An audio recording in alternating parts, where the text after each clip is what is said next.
Oke, langsung saja kita melanjutkan nomor 31 setelah kemarin kalian mengerjakan sampai di nomor 30.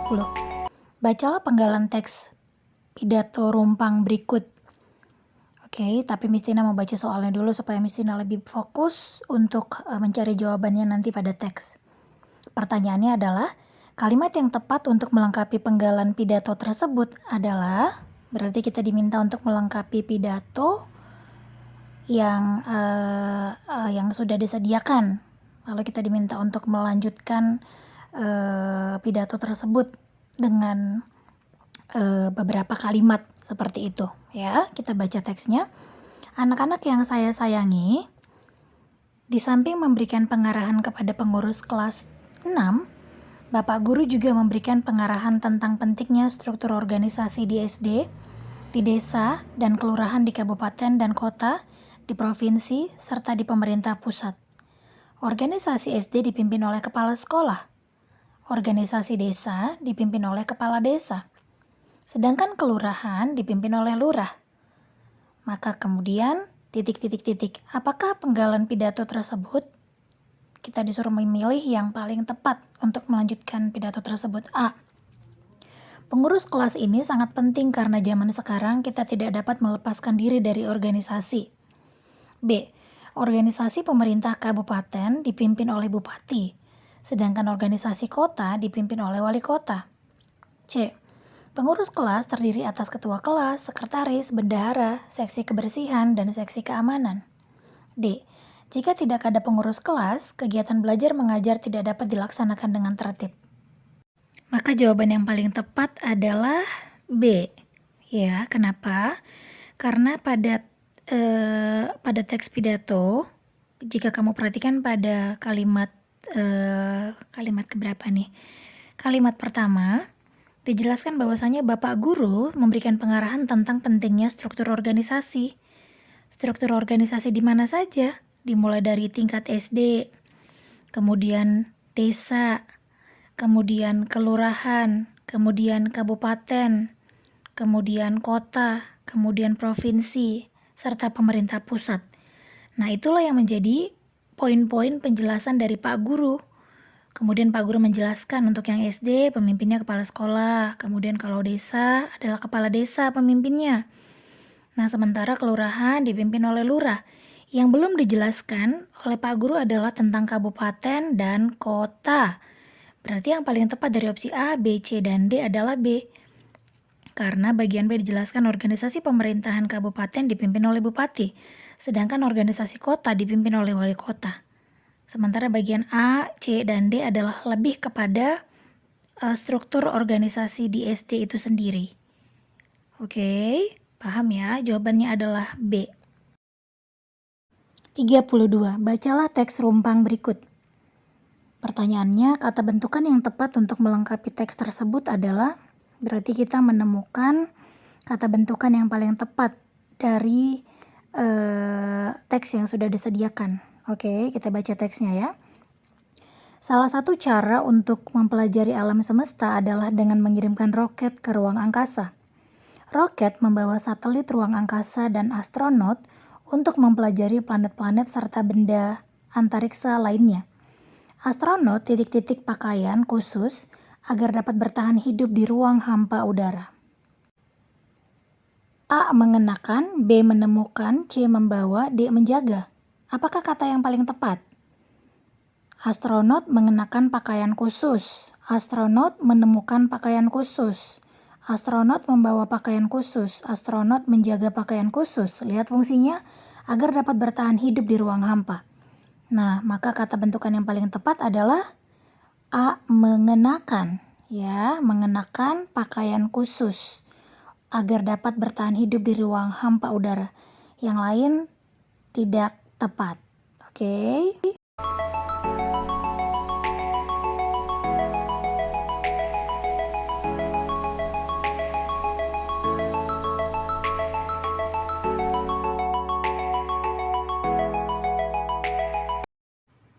Nomor 33. Bacalah kalimat berikut. Dina susah payah mengerjakan tugas praktik di sekolah. Kata yang tepat untuk mengganti istilah yang dicetak tebal adalah Mari kita temukan kata yang bercetak tebal adalah susah payah. Manakah kata yang paling tepat untuk menggantikan kata susah payah? Berarti ini sama dengan sinonim kata, ya. Kita ingin mencari persamaan kata dari susah payah. A. Bahagia, B. Kesulitan, C. Kemudahan, D. Kesenangan. Yang paling tepat adalah kesulitan. B ya jawabannya ya. Selanjutnya nomor 34. Bacalah kalimat berikut. Pesatnya kemajuan teknologi di era globalisasi di satu sisi memang terbawa positif. Perbaikan kata yang bergaris bawah pada kalimat tersebut adalah, perhatikan kata yang bergaris bawah adalah terbawa. Bawa mengalami imbuhan terbawa. Oke. Apakah yang paling tepat? A. Dimanfaatkan, B. Berdampak, C. Membawa, D. Bermakna. Mari coba kita ganti. Oke, pesatnya kemajuan teknologi di era globalisasi di satu sisi memang dimanfaatkan positif. Memang berdampak positif. Memang membawa positif. Memang bermakna positif. Oke.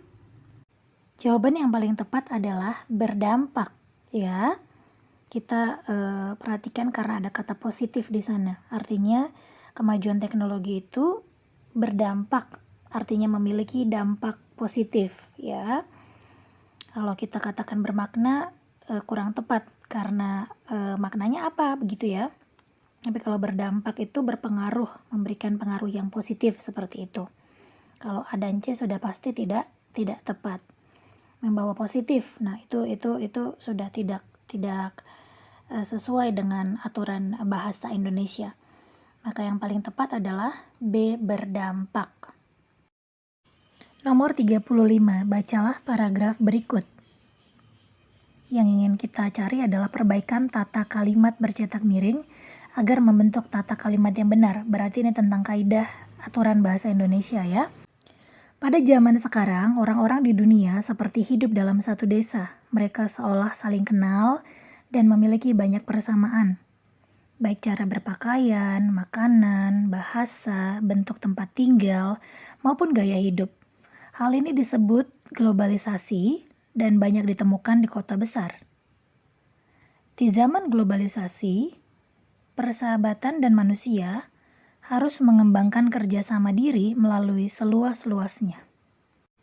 A. Di zaman globalisasi seluas-luasnya, manusia harus mengembangkan diri melalui kerjasama dan persahabatan. Di sini yang kurang tepat adalah di zaman globalisasi seluas-luasnya. Ya, kurang tepat. Bagian B, di zaman globalisasi, diri harus mengembangkan melalui kerjasama dan persahabatan manusia seluas-luasnya. Sudah tidak cocok karena ada kata diri di sana.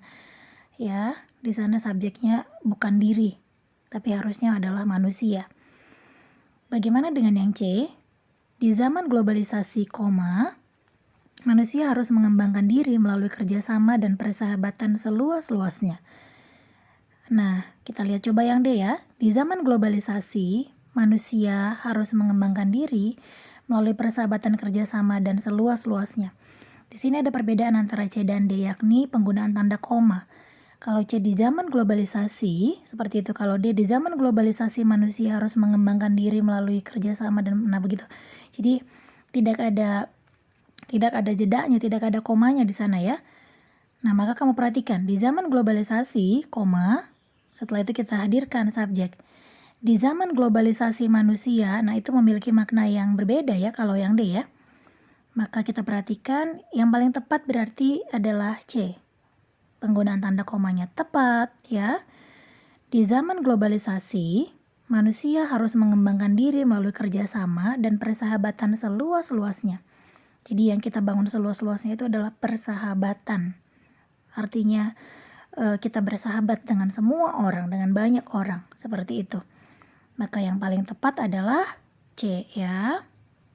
Maka demikian 5 soal yang bisa Mistina coba bedah bersama-sama dengan kalian hari ini. Semoga kalian dapat mengerti dan memahami dengan baik. Terima kasih teman-teman.